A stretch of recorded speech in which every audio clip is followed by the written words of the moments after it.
السلام عليكم ورحمة الله. في فيديو النهاردة هنعمل مع بعض صوص البيتزا المدخن.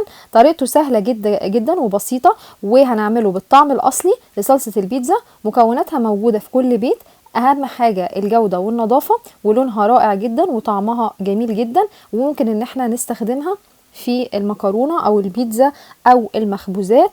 طريقتها سهلة قوي، وهنعمل منها كمية كبيرة. ممكن ان احنا نحطها في الفريزر او في التلاجة، هتقعد معانا لفترة طويلة جدا، وهتعمل معانا كمية كبيرة، اوفر بكتير وارخص من الجاهزة، وطعمها احلى بكتير من الجاهزة. بس قبل ما نتكلم عن المقادير وطريقة تحضيرها، ما تنسوش تعملوا لنا سبسكرايب وتفعلوا زر الجرس ولايك وشير للفيديو عشان يوصل الفيديو لاكبر عدد ممكن من اللايك. اول حاجة معانا 2 حبة طماطم متقطعين لقطع كبيرة او قطع صغيرة حسب الرغبة. معانا فلفل اخضر واحمر، وبصل متقطع للصغير، وطبعا الخضار حسب الكمية اللي احنا عاوزين نعملها. 5 فصوص من الثوم، وهنضيف عليهم كمان معلقة صغيرة من الملح،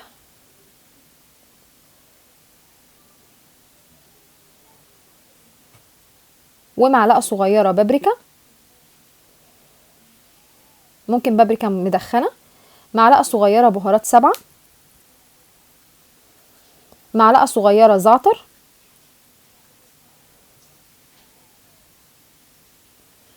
وبعد كده هنضيف عليها كمان زيت الزيتون، بيديها طعم جميل جدا، وهي بتكون مشوية او مدخنة في الفرن، فعشان كده نستخدم زيت الزيتون، ده بيكون افضل. وكمان هنضيف رشة من السكر بتظبط الطعم جدا. بعد كده هنقلب كل الخضار مع التوابل بايدينا كويس جدا عشان يتداخل بالشكل ده. وبعد كده هندخله على فرن مسبق التسخين، رف اوسط، درجة حرارة 180 لحد لما يبتدي ان هو يتشوي معانا وبنتابعه. بعد كده بنسيبه يبرد، وبنعمله بالهاند بلندر او الكبة او في الخلاط.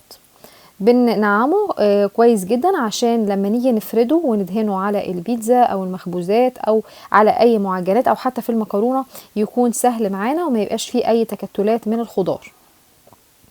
بالشكل ده كده لحد لما نوصله للقوام ده. عمل معانا كمية كبيرة. طبعا ممكن نحفظه في التلاجة او في الفريزر. لو هنحطه في التلاجة ممكن يقعد معانا حوالي 4 ايام، ولو هنحطه في الفريزر ممكن يقعد معانا شهرين، مش هيجراله اي حاجة. زي ما قلنا بنستخدمه في المكرونة والبيتزات والمعجنات. واتمنى يكون الفيديو عجبكم، ما تنسوش لايك وشير للفيديو، والسلام عليكم ورحمة الله وبركاته.